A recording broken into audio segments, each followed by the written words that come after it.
Welcome to Gyanmanjari વિદ્યાપીઠ મહુવા. હું કૃષ્ણા હરસોરા.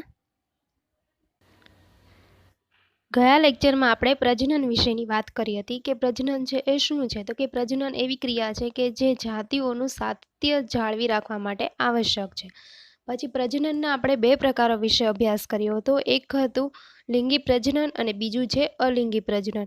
તો કે જે લિંગી પ્રજનન છે એની અંદર નરજન્યુ અને માદાજન્યુ છે એ બંનેનું જોડાણ થાય છે. અને યુગ્મનજ એટલે કે ફલિતાંડ છે એક નવી સંતતિનો છે પ્રથમ કોષ છે. તો મનુષ્યમાં છે આ લિંગી પ્રકારનું પ્રજનન છે જોવા મળે છે. જ્યારે મનુષ્ય છે એની અંદર આપણે જોયું હતું કે એ પ્રજનનમાં કયા કયા અંગો આવેલા હોય છે. જેમ કે આપણે જોયું કે મનુષ્યમાં નર પ્રજનનના અંગોનો અભ્યાસ કર્યો હતો, તો એની અંદર શુક્રપિંડ, શુક્રવાહિની અને શ્વિન આવેલા હોય છે. જ્યારે પુરુષની અંદર શુક્રપિંડ છે એ શુક્રકોષોનું છે એ નિર્માણ કરે છે. અને જે આ શુક્રકોષની જે રચના છે એ રચનામાં શીર્ષ, મધ્ય ભાગ અને પૂંછડી એમ 3 ભાગો હોય છે, જેમ આપણે ગયા ફેરે આકૃતિમાં બતાવ્યું હતું એ પ્રમાણે. પછી હવે જે મનુષ્યમાં માદા પ્રજનનના અંગો, તો એમાં પણ 3 પ્રકારના અંગો હોય છે: અંડપિંડ, અંડવાહિની અને ગર્ભાશય. તો સ્ત્રીમાં જે અંડપિંડ છે એ વારાફરતી પ્રતિમાસ એક અંડકોષ છે એ મુક્ત કરે છે. અને જે મનુષ્યની અંદર શુક્રકોષ અને અંડકોષ છે એ કદમાં કેવા હોય છે, તો કે સૂક્ષ્મ હોય છે. અને ફલનની ક્રિયા છે એ ક્રિયામાં શુક્રકોષ અને અંડકોષ જોડાઈને યુગ્મનજ એટલે કે ફલિતાંડ છે એનું નિર્માણ કરે છે. તો જે આ ફલન છે એના પાછા બે પ્રકાર છે. એક છે અંતઃફલન અને બીજું છે બાહ્ય ફલન. તો જે અંતઃફલન છે એમાં યુગ્મનજનું નિર્માણ છે એ માદા શરીરની અંદર થાય છે. જ્યારે બાહ્ય ફલન છે એમાં યુગ્મનજનું જે નિર્માણ છે એ માદા શરીરની બહાર એટલે કે પાણીમાં થાય છે. તો આ બધી આપણે ગયા લેક્ચરમાં અભ્યાસ કર્યો હતો. હવે આપણે આગળ અભ્યાસ કરીએ કે ભ્રૂણનો વિકાસ.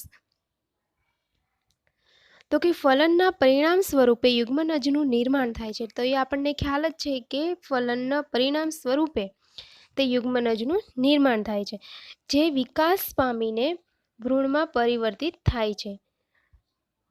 જેમ કે આપણને આકૃતિ 9.8માં બતાવ્યું છે એ પ્રમાણે આપણે જોઈએ.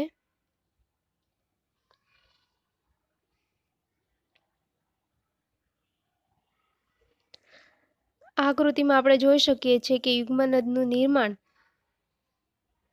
તથા યુગ્મનજમાંથી જે ભ્રૂણનો વિકાસ થાય છે એ આપણને આકૃતિ એ આપેલી છે એમાં. અને બી આકૃતિ છે કોષો છે એની આખી ગોળાકાર રચના આપેલી છે. અને આકૃતિ સી છે એની અંદર ભ્રૂણનું ગર્ભાશયમાં જે સ્થાન છે એ આપણને આપેલું છે. તો કે યુગ્મનજનું સતત વિભાજન થઈને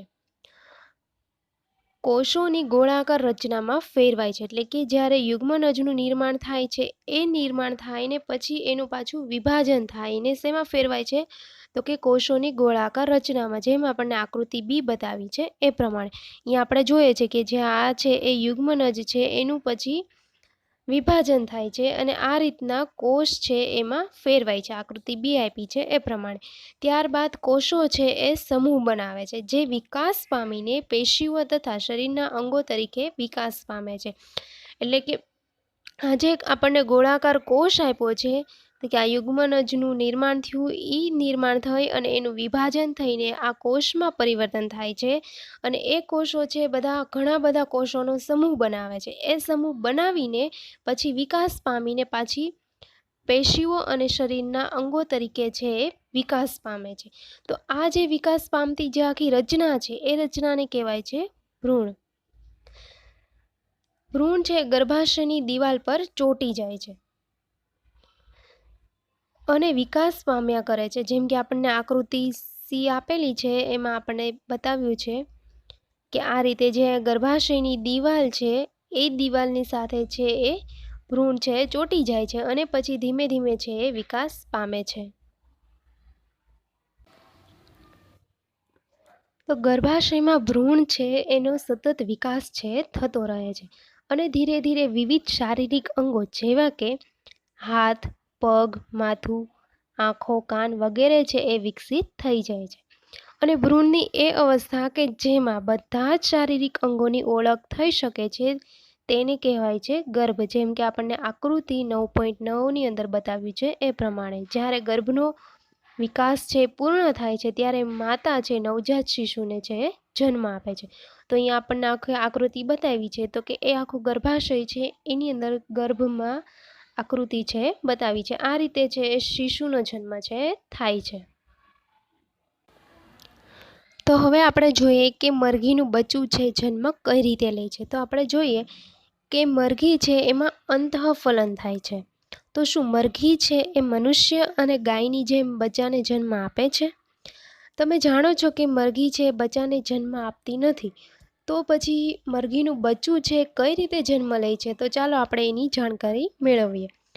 તો ફલન પછી તરત જ યુગ્મજન છે એ સતત વિભાજન પામે છે અને અંડવાહિનીઓમાં નીચેની તરફ છે ખસતો રહે છે. તો તેનું જે નીચેની તરફ ખસવાની સાથે સાથે તેની જે આજુબાજુ સુરક્ષિત પડ છે બનતું જાય છે અને મરઘીના ઈંડા પર જોવા મળતું જે આપણને કડક કવચ પણ એક આવું જ એક સુરક્ષિત પડ છે. તો આ રીતે આપણે જોઈએ છીએ કે એની અંદર છે ફલન થઈ જાય છે પછી યુગ્મજનની સાથે એ સતત વિભાજન પામે છે. એ વિભાજનની સાથે એની જે ગર્ભની અંદર આવેલી જે અંડવાહિની છે એ નીચેની તરફ છે ખસતી જાય છે. તો એ જે રીતે ખસતી જાય છે પછી એની સાથે સાથે એની આજુબાજુનું જે પડ હોય છે એ એની ફરતે છે આખું એક સુરક્ષિત પડ બની જાય છે જેથી એના વિકાસ કરવા માટે છે એક કવચ છે એને સુરક્ષા આપે છે. અને વિકસિત ભ્રૂણની ઉપર કઠોર કવચનો પૂર્ણ વિકાસ થયા બાદ મરઘી છે એ ઈંડું મૂકે છે. મરઘીના ઈંડામાંથી બચ્ચું એટલે કે ચીક બનાવવા માટે 3 અઠવાડિયા જેટલો છે એ સમય લાગે છે.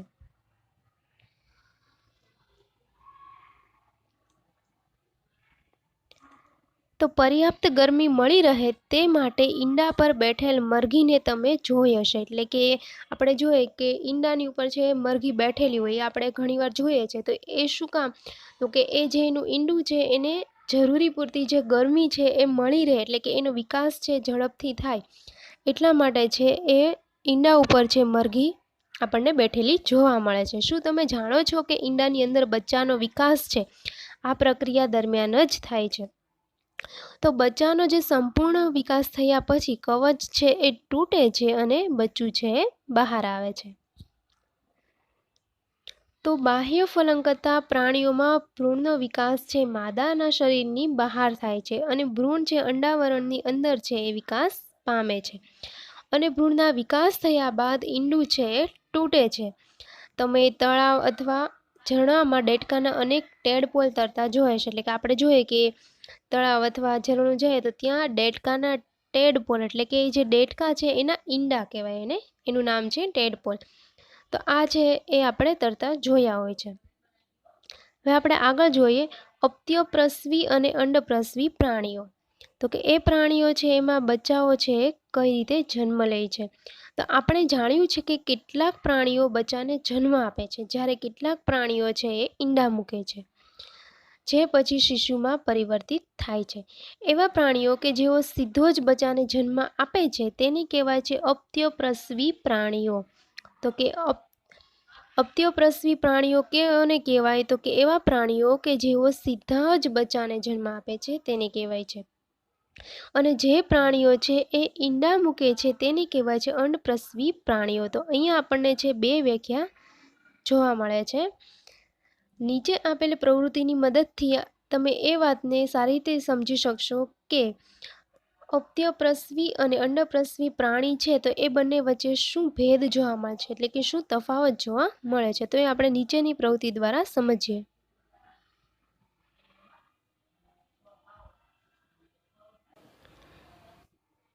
તો અહીંયા આપણને આકૃતિમાં છે વિવિધ પ્રાણીઓ જેમ કે દેડકો છે, ગરોળી, પતંગિયું, ફૂદા, કાગડો, કબૂતર અને મરઘી.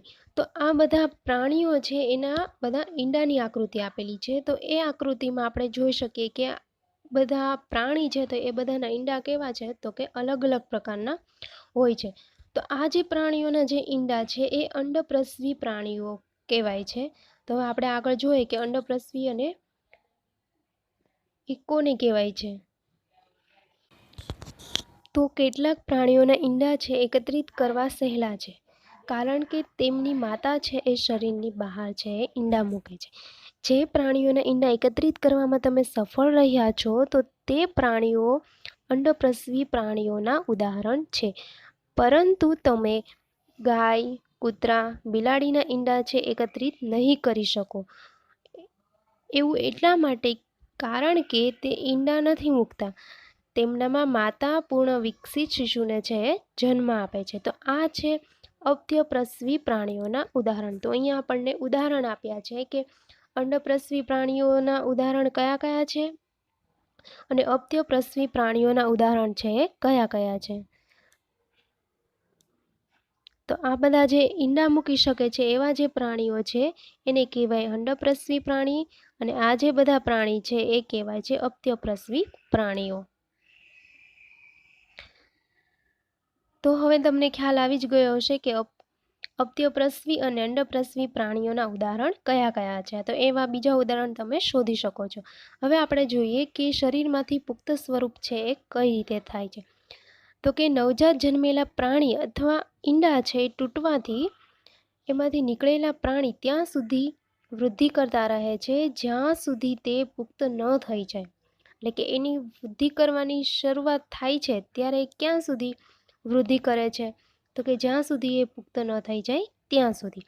અને કેટલાક પ્રાણીઓમાં નવજાત બચ્ચા છે એ પુખ્ત પ્રાણીથી સાવ અલગ જ દેખાય છે. જેમ કે આપણે રેશમના કીડાનું જીવનચક્ર યાદ કરો, આપણે આખું ચક્ર ભણ્યા હતા. તો એમાં આપણે જોયું હતું કે ઈંડા છે, પછી એમાંથી લાર્વા અથવા ઈયળ, પછી પ્યુપા અને પુખ્ત. તો આ રીતે આખું એનું ચક્ર દ્વારા છે એ આખું જન્મ લે છે અને એની વૃદ્ધિ થાય છે ધીમે ધીમે. તો હવે આજે આપણે જોઈએ દેડકાનું આખું જીવનચક્ર. કે દેડકામાં ઈંડાથી શરૂ કરીને પુખ્તાંશ સુધીની તમામ અવસ્થાનું નિરીક્ષણ કરો. આપણે 3 સ્પષ્ટ અવસ્થાઓ અથવા તબક્કાઓ વિશે અભ્યાસ કરીશું, જેમ કે ઈંડા, ટેડપોલ એટલે કે એને કહેવાય છે લાર્વા, અને બીજું છે પુખ્ત. તો આપણે જ્યાં આખું જીવનચક્ર છે જોઈએ. તો શું ટેડપોલ છે એ પુખ્ત દેડકાથી ભિન્ન હોય છે? શું તમે વિચારી શકો કે કોઈ દિવસ આ ટેડપોલ એક પુખ્ત દેડકો છે બની જશે? તેવી જ રીતે રેશમ કીડાથી ઈયળ અથવા પુખ્ત રેશમના કીડાથી ખૂબ જ અલગ દેખાય છે. તો પુખ્તમાં જોવા મળતા લક્ષણો છે કયા કયા છે એ આપણે જોઈએ. તો અહીંયા આપણને જે આકૃતિમાં આપેલું છે એ આકૃતિમાં દેડકાનું આખું જીવનચક્ર આપેલું છે. તો આપણે જોઈએ છીએ કે આ પેલા દેડકા છે એ ઈંડાઓ મૂકે છે જે આ રીતના હોય છે. પછી એની શરૂઆત છે ટેડપોલમાં થાય છે, જેમ આપણને આકૃતિ બતાવી છે એ પ્રમાણે. એ ટેડપોલમાંથી પાછો અંત્ય ટેડપોલ એટલે કે એની શરૂઆત થાય પછી પાછી અંત્ય ટેડપોલ, અને એમાંથી છે એ પુખ્ત દેડકો છે જોવા મળે છે. તો આ આકૃતિ ઉપરથી આપણે જોઈ શકીએ છીએ કે ટેડપોલ અને પુખ્ત દેડકો છે બંનેમાં ઘણો બધો તફાવત જોવા મળે છે. હવે એટલો બધો તફાવત જોવાથી જ તે લાગે તો એના લક્ષણોમાં પણ ફેરફાર છે આપણને જોવા મળે છે. આપણે આગળ જોઈએ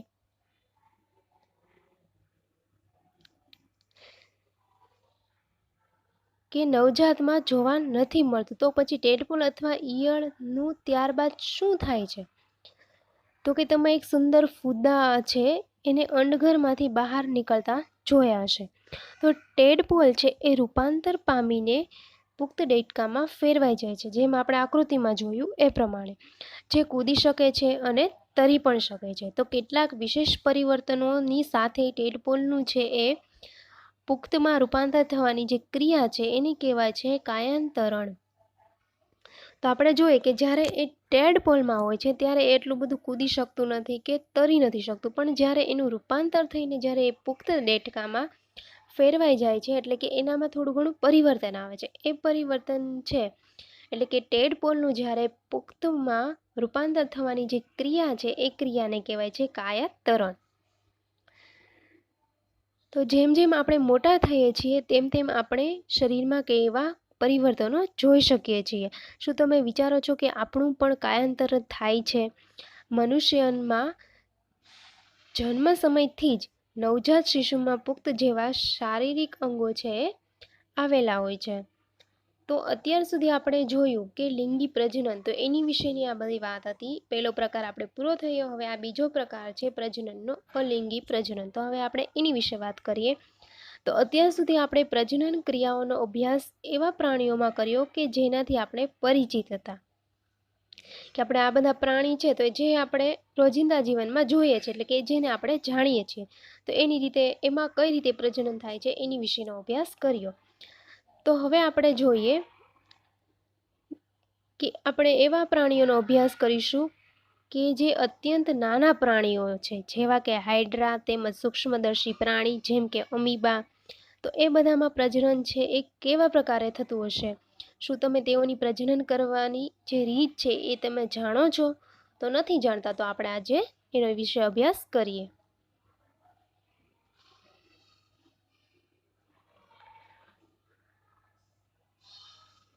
તો અહીંયા આપણને છે એ આકૃતિ આપેલી છે, એ છે હાઇડ્રામાં કલિકા સર્જન. તો કે આપણને જે આકૃતિ આપેલી છે એ આકૃતિ છે એ હાઇડ્રાની સ્થાયી, આપણે એક સ્લાઇડ લેવાની. હવે એ સ્લાઇડ છે, એ સ્લાઇડને આપણે સૂક્ષ્મદર્શક યંત્રની અંદર મૂકવાનું અને પછી આપણે એનું અવલોકન કરવાનું. હવે અવલોકનમાં આપણે શું જોવાનું? કે અવલોકનમાં આપણે એવું જોવાનું છે કે જે હાઇડ્રાની જે શરીરની સપાટી છે એ કેવી છે, તેનું કદ છે એ કેવું છે. એટલે કે તમે જેવી એક સ્લાઇડ આવે કાચની, એ સ્લાઇડ જો તમે સૂક્ષ્મદર્શક યંત્રની અંદર મૂકો એટલે આપણને આકૃતિમાં બતાવ્યું છે એ પ્રમાણે છે આપણને એ સ્લાઇડની અંદર સૂક્ષ્મદર્શક યંત્રની અંદર મોટું ચિત્ર દેખાશે, આ રીતનું આકૃતિમાં બતાવ્યું એ પ્રમાણે. હવે એની અંદર આપણે અવલોકન કરીએ તો આપણને એવું ખ્યાલ પડે કે હાઇડ્રાનો જે શરીરની સપાટી છે એની ઉપર ઉપસેલી સંરચના આવેલી છે. તો એ સંરચનાની સંખ્યા કેટલી છે? તો કે 2 છે. અને તેનું કદ છે નાના સૂક્ષ્મ જે કોષ સમૂહ છે એની જેટલું હોય છે. અને જે આ ઉપસેલી સંરચના છે એને કહેવાય છે કલિકા. એટલે આપણે જે આકૃતિમાં જોઈ શકીએ છીએ આ જે છે શું છે? તો કે કલિકા છે. તેનું કાર્ય શું છે? તો કે નવા બાળ હાઇડ્રાનું નિર્માણ કરવાનું, એટલે કે નવા બાળને છે જન્મ આપવાનું કાર્ય હોય છે. તો આ રીતે છે એ હાઇડ્રાનું કાર્ય હોય છે. તો પ્રત્યેક હાઇડ્રામાં એકથી વધુ ઉપસેલા ભાગ છે જોવા મળે છે. આપણે જોઈએ છીએ કે દરેક હાઇડ્રાની અંદર છે એક કરતાં વધારે છે ઉપસેલા ભાગ છે જોવા મળે છે. તો આ ઉપસેલી રચના છે એ વિકાસ પામતો નવો સજીવ છે. તો આપણે અહીંયા જોઈ શકીએ છીએ કે અહીંયા આખી ઉપસેલી રચના છે, તો એનો મતલબ એમ કે આની અંદર છે બીજો સજીવ છે એ નિર્માણ પામે છે, એટલે કે વિકાસ પામે છે. પહેલી આકૃતિ છે તો હજી આપણે જોઈએ કે એની અંદર આખી કલિકા છે, પછી ધીરે ધીરે છે એની અંદર નવો સજીવ છે એ શું થાય છે? તો કે નિર્માણ થતો જાય છે, જેને કહેવાય છે કલિકા. હવે યાદ કરો કે ઈસ્ટમાં પણ કલિકા જોવા મળે છે. તો કે હાઇડ્રામાં કલિકા જોવા મળે છે, એવી જ રીતના ઈસ્ટ છે એની અંદર પણ કલિકા આપણને જોવા મળે છે. તો હાઇડ્રામાં પણ એકલ પિતૃમાંથી ઉદ્ભવતા ઉપસેલા ભાગોમાંથી નવો સજીવ છે એ વિકાસ પામે છે. અને આવા પ્રજનનમાં એક જ પિતૃમાંથી નવા સજીવ ઉત્પન્ન થાય છે, તેથી તેને કહેવાય છે અલિંગી પ્રજનન. તો અહીંયા આપણને અલિંગી પ્રજનન કોને કહેવાય છે એની વ્યાખ્યા આપેલી છે. તો એક જ પિતૃમાંથી જે નવા સજીવનું ઉત્પન્ન થાય છે તેને કહેવાય છે અલિંગી પ્રજનન. તો હાઇડ્રામાં કલિકામાંથી નવો સજીવ છે શું થાય છે? ઉદ્ભવ થાય છે. તો આથી આવા પ્રજનનને કલિકા સર્જન પણ કહેવામાં આવે છે. હવે આપણે આગળ જોઈએ કે અલિંગી પ્રજનનની અન્ય પદ્ધતિ છે એ અમીબામાં પણ જોવા મળે છે. તો ચાલો હવે એ જોઈએ કે અમીબામાં કઈ રીતે પ્રજનન થાય છે. તો આપણે અમીબાની જે રચના છે એની વિશે આપણે અભ્યાસ તો કરી ચૂક્યા છીએ. તો યાદ તો હશે કે અમીબા છે એ કેવો સજીવ છે? તો કે એક કોષી સજીવ છે. જેમ કે આપણને આકૃતિ એમાં બતાવ્યું છે એ આકૃતિ છે અમીબાની આકૃતિ. આ છે એક પ્રકારનો એક કોષી સજીવ છે. તેમાં કોષ કેન્દ્રને 2 ભાગોમાં વિભાજનથી પ્રજનન ક્રિયા છે એ શરૂઆત થાય છે, જેમ કે આપણને આકૃતિ બતાવી છે એ પ્રમાણે. એટલે કે જ્યારે એને પ્રજનન, આ જે અમીબા છે એમાં જ્યારે પ્રજનન છે ક્યારે થાય, તો કે જે એના કોષ કેન્દ્ર છે એનું પાછું વિભાજન થશે. આપણે જોઈએ છીએ કે અમીબાની અંદર જે અહીંયા કોષ કેન્દ્ર છે કેટલું છે, એક જ છે. તો અહીંયા જે એક કોષ કેન્દ્ર છે એનું વિભાજન થશે અને અહીંયા છે એ બે ભાગ આપણને જોવા મળે છે. એટલે કે કોષ કેન્દ્રના બે ભાગોમાં વિભાજનથી એની પ્રજનનની ક્રિયાની શરૂઆત થાય છે, જેમ કે આપણે આકૃતિ બી જોઈ તે પ્રમાણે. ત્યારબાદ કોષ પણ બે ભાગોમાં વિભાજિત થઈ જાય છે. પછી ધીરે ધીરે એક કોષ હતો એમાંથી શું થઈ જાય છે, તો કે બે કોષનું નિર્માણ થાય છે, એટલે કે બે ભાગ થઈ જાય છે, જેના પ્રત્યેક ભાગમાં પાછું એક એક કોષ કેન્દ્ર છે આવી જાય છે. એટલે કે અહીંયાથી આપણે બે ભાગ થઈ જાય, એટલે એક આ ભાગ અને એક આ ભાગ. તો અહીંયા પાછા બંનેમાં એક એક કોષ કેન્દ્ર છે એ આવી જાય છે. આપણે જોઈએ છીએ આકૃતિ સીમાં કે પ્રત્યેક ભાગમાં પાછા કોષ કેન્દ્ર હોય છે. પરિણામ સ્વરૂપે એક પિતૃમાંથી બે અમીબા છે બને છે, જેમ કે આપણને આકૃતિ ડી બતાવી છે એ પ્રમાણે. તો આવા પ્રકારના અલિંગી પ્રજનન કે જેમાં સજીવ છે વિભાજિત થઈને બે સંતતિ ઉત્પન્ન કરે છે, જેને કહેવાય છે દ્વિભાજન. તો અહીંયા આપણને આકૃતિ ડી છે એમાં આપેલું છે કે આ જે બે અમીબા છે, એટલે કે એક કોષ હતો એમાંથી, એટલે કે એક અમીબામાંથી બે અમીબા છે એ સંતતિ ઉત્પન્ન કરે છે. એટલે કે આ બંને અમીબાઓ છે કેવી છે, તો કે બાળ અમીબાઓ છે. તો આ રીતે અમીબામાં છે દ્વિવિભાજન થાય છે. તો કલિકા સર્જન તેમજ દ્વિવિભાજન સિવાય કેટલાક અન્ય પ્રકારો છે કે જેની મદદથી એક પિતૃમાંથી સંતતિ છે પેદા થાય છે. તો એવા જે પ્રકારો છે એની વિશે હવે પછીના ધોરણમાં અભ્યાસ કરીશું. હવે આપણે જોઈએ ડોલીની વાર્તા ક્લોન. તો કે કોઈ સમાન કોષ છે એ અન્ય કોઈ જીવંત ભાગ કે સંપૂર્ણ સજીવને કૃત્રિમ રીતે ઉત્પન્ન કરવાની જે પ્રક્રિયા છે એને કહેવાય છે કોલિંગ. એટલે કે કોઈ પણ સમાન કોષ હોય અથવા કોઈ પણ જીવંત શરીરનો ભાગ હોય તો એને આપણે કૃત્રિમ રીતે જો ઉત્પન્ન કરવો હોય તો એવી પ્રક્રિયાને કહેવાય છે કોલિંગ. તો કોઈ પ્રાણીનું સફળતાપૂર્વક ક્લોનિંગ સર્વપ્રથમ ઇયાન વિમલ્ટ અને તેના સહયોગીએ સ્કોટલેન્ડમાં એડિનબર્ગ ખાતે આવેલા રોઝલિન ઇન્સ્ટિટ્યૂટમાં કર્યો હતો. તો તેઓએ શું કર્યું હતું, તો તેઓએ એક ઘેટાને ક્લોન કર્યું જેનું નામ રાખવામાં આવ્યું હતું ડોલી, જેમ કે આપણને આકૃતિ 9.13માં બતાવી છે એ પ્રમાણે. તો જે આ ડોલી છે એનો જન્મ 5 જુલાઈ 1996માં થયો હતો. તો આ ક્લોન થયેલું પહેલું સ્તન હતું. આપણે જોઈ શકીએ છીએ આકૃતિમાં. તો ડોલીનું ક્લોનિંગ કરતી વખતે ફિનડોરસેટ નામની માદાની સ્તન ગ્રંથિમાંથી એક કોષ એકત્રિત કરવામાં આવ્યો.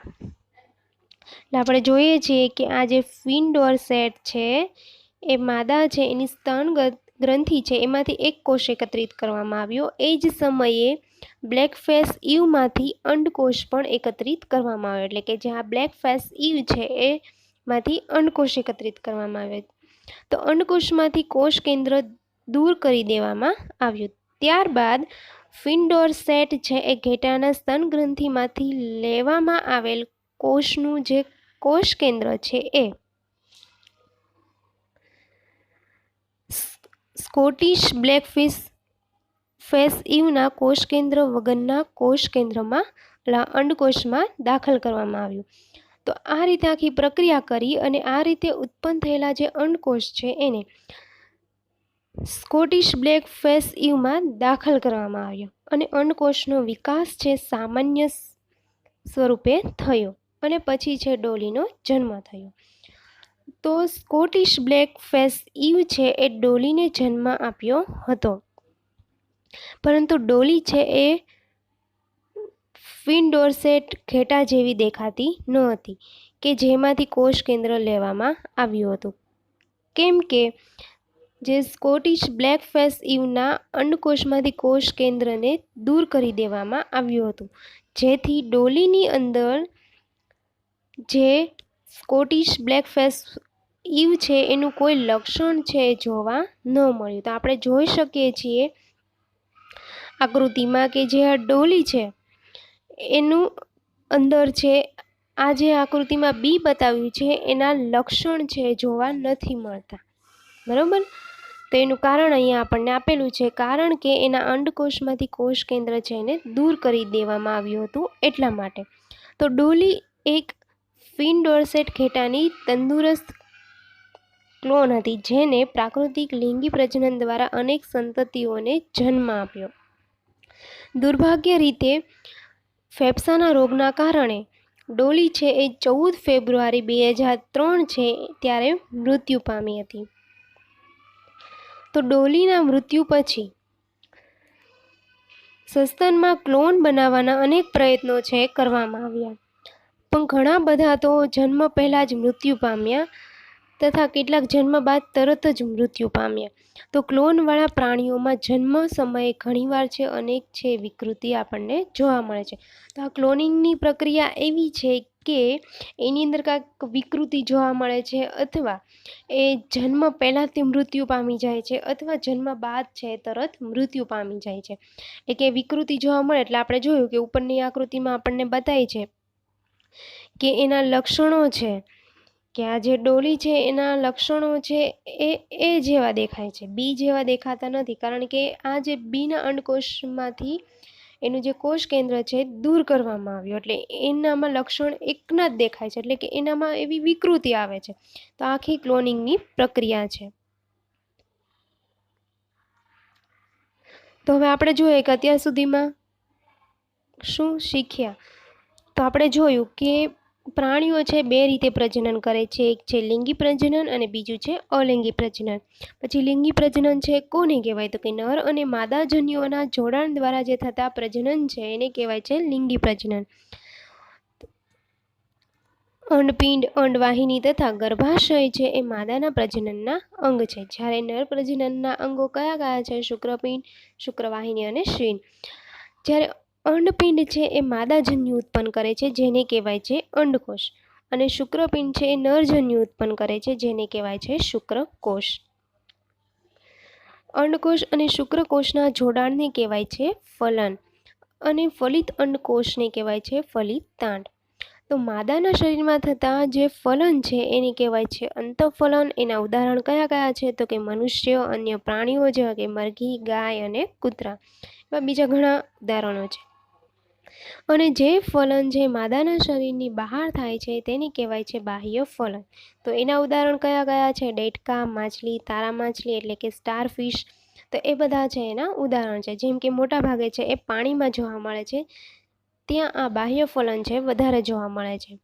અને ફલિતાંડના અનેક વિભાજન થાય છે અને ભ્રૂણ બને છે, અને ભ્રૂણ છે ગર્ભાશયની દિવાલમાં સ્થાપિત થાય છે જ્યાં તેની વૃદ્ધિ અને આગળનો વિકાસ છે થાય છે. અને ભ્રૂણની એ અવસ્થા કે જેમાં તેના બધા જ શારીરિક અંગોનો વિકાસ પામે અને તેને ઓળખી શકાય તેવા યોગ્ય બની જાય તે અવસ્થાને કહેવાય છે ગર્ભ. મનુષ્ય, ગાય તેમજ કૂતરા જેવા પ્રાણીઓ કે જે બચ્ચાને જન્મ આપે છે તેને કહેવાય છે અપ્યપ્રસવી પ્રાણીઓ. મરઘી, ડેટકા, ગરોળી, પતંગિયા જેવા પ્રાણીઓ કે જે ઈંડા મૂકે છે તેને કહેવાય છે અંડપ્રસવી પ્રાણીઓ. તો લાર્વા એટલે કે ડીંભ એનું કેટલીક રૂપાંતરણની જે પ્રક્રિયાઓ દ્વારા પુખ્ત પ્રાણીઓમાં બદલવાની જે ક્રિયા છે એ ક્રિયાને કહેવાય છે કાયાતરણ. પછી આપણે જોઈએ કે પ્રજનનના જે પ્રકારમાં એક જ પિતૃ ભાગ લે છે તેને કહેવાય છે અલિંગી પ્રજનન. અને હાઇડ્રામાં કલિકા દ્વારા નવા સજીવોનું નિર્માણ થાય છે, તો આવા પ્રજનનને કહેવાય છે કલિકા સર્જન. અને અમીબા છે સ્વયં બે ભાગમાં વિભાજિત થઈને સંતતિ ઉત્પન્ન કરે છે, તો આ પ્રકારના જે અલિંગી પ્રજનનને દ્વિવિભાજન કહેવાય છે. Thank you.